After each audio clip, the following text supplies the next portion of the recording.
Hello friends, আজকের রেসিপিটি chilli পনির। খুব সহজেই বাড়িতেই বানানো যায় আর খেতে একদমই দোকানের মতোই হবে। এই পদ্ধতিতে একদিন হলেও চিলি পনির বাড়িতে বানিয়ে দেখতে পারেন। প্রথমে আমি এখানে 400 গ্রাম মতো পনির নিয়েছি, কিছুটা পরিমাণ লবণ নিয়েছি, অল্প একটু হলুদ গুঁড়ো নিয়েছি, কিছুটা পরিমাণ লঙ্কার গুঁড়ো নিয়েছি কালারের জন্য, আর দিয়ে দিচ্ছি 2 চামচ মতো টমেটো কেচাপ। সমস্ত কিছু একসঙ্গে খুব ভালো করে মেখে নিতে হবে, যাতে পনিরের টুকরোর সঙ্গে মশলাগুলো খুব ভালোভাবে মিশে যায়।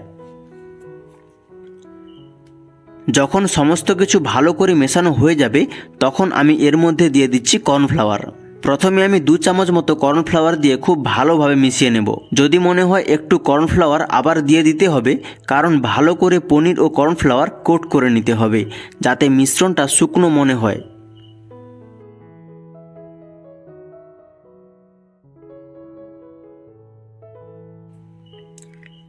আমি আবার কর্নফ্লাওয়ার নিয়ে নিলাম 1 চামচের মতো এবং ভালো করে মিশিয়ে নিচ্ছি।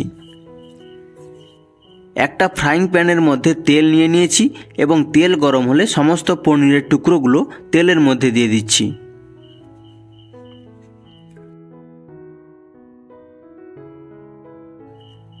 এরপর সবগুলোকে ভালোভাবে উল্টে পাল্টে লাল লাল করে 5 থেকে 6 মিনিটের মতো ভেজে নিতে হবে।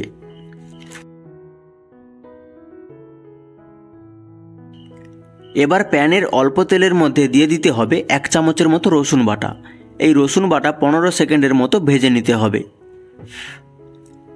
এরপর ফ্রাইং প্যানের মধ্যে দিয়ে দিতে হবে ক্যাপসিকাম ও দিয়ে দিচ্ছি পেঁয়াজ।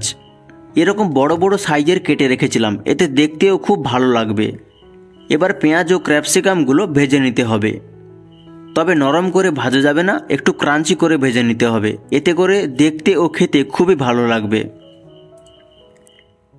এরপর দিয়ে দিলাম নুন, সামান্য পরিমাণ লঙ্কার গুঁড়ো, 2 চামচ টমেটো সস ও 2 চামচের মতো সয়া সস।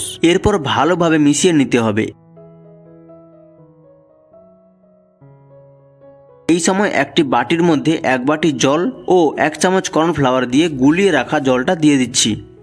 এরপর প্রায় 1 মিনিটের মতো রান্না করে নিতে হবে, যাতে মিশ্রণটা একটু ঘন হয়ে যায়। যখন মিশ্রণ ঘন হয়ে যাবে, তখন ভেজে রাখা পনির দিয়ে দিতে হবে আর একসঙ্গে খুব ভালোভাবে মিশিয়ে 2 থেকে 3 মিনিট রান্না করে নিতে হবে।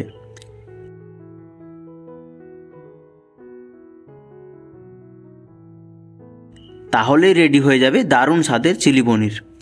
আপনারা বাড়িতে অবশ্যই ট্রাই করবেন কিন্তু। এবার কিছুক্ষণ রেখে দিয়ে পাত্রে তুলে নিচ্ছি। বন্ধুরা, দেখতে এবং খেতে খুবই দারুণ হয়েছে।